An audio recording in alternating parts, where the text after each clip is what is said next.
छत्तीसगढ़ के बेरोजगार युवाओं के लिए खुशखबरी है क्योंकि राज्य सरकार ने स्पेशल एजुकेटर पदों पर भर्ती के लिए नोटिफिकेशन जारी कर दिया है। यह भर्ती मेरिट के आधार पर की जाएगी और इसमें प्राथमिक, उच्च प्राथमिक एवं माध्यमिक स्तर के रिक्त पद पर शामिल है। आपको बता दें, लोक शिक्षण संचालनालय से जारी नोटिफिकेशन के मुताबिक 100 पदों पर यह भर्ती होगी। प्रदेश के सभी जिला शिक्षा अधिकारी कार्यालयों में इच्छुक उम्मीदवार आवेदन जमा कर सकते हैं। यह भर्ती राज्य के सरकारी स्कूलों में स्पेशल एजुकेटर नियुक्ति करने के उद्देश्य से की जा रही है। आपको बता दें, अभ्यर्थियों के लिए आवेदन प्रक्रिया जो है वो 7 अक्टूबर से शुरू होगी और 13 अक्टूबर तक चलेगी।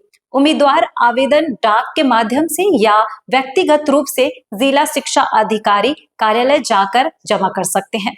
स्पेशल एजुकेटर के पदों पर भर्ती की योग्यता, आयु सीमा, आरक्षण, चयन प्रक्रिया एवं अन्य महत्वपूर्ण विवरण विभागीय वेबसाइट edu.cg.nic.in पर उपलब्ध है।